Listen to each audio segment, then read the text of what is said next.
केंद्र सरकारने नवीन कामगार संहिता लागू केली आहे। यामध्ये आता 4 नवीन कायद्यांचा समावेश करण्यात आलाय। या नवीन कायद्याचा थेट 40 कोटींपेक्षा जास्त कामगारांच्या आयुष्यावर परिणाम होणार आहे। यामध्ये कर्मचाऱ्यांना त्यांच्या पगाराच्या किमान 50% रक्कम हे मूळ वेतन म्हणून द्यावे लागणार आहे। हा नियम कोड ऑफ वेजेस अंतर्गत लागू करण्यात आलाय। याचाच अर्थ पीएफ आणि ग्रॅच्युइटीमध्ये पैसे वाढणार आहेत। पीएफ आणि ग्रॅच्युइटी मूळ पगारावर मोजली जाते, त्यामुळे जेव्हा मूळ पगार वाढतो तेव्हा कर्मचारी आणि कंपनीचे पीएफ आणि ग्रॅच्युइटीमध्ये योगदान वाढेल। यामुळे निवृत्तीसाठी जमा होणारी रक्कम देखील वाढणार आहे।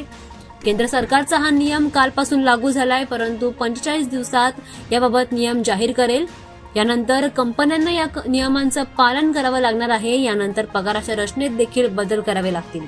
कंपन्यांना मूळ वेतन कमी ठेवण्यापासून आणि भत्ते वाढवून पीएफ आणि ग्रॅच्युइटीमध्ये त्यांचं योगदान कमी करता येऊ नये म्हणून यासाठी हे नियम लागू करण्यात आलेत। सध्या मूळ वेतनातून त्यांचे 12% पीएफ कापला जातोय। कंपन्या मूळ पगार कमी ठेवतात आणि भत्ते वाढवतात, यामुळे पीएफ आणि ग्रॅच्युइटी मधील योगदान कमी व्हायचे।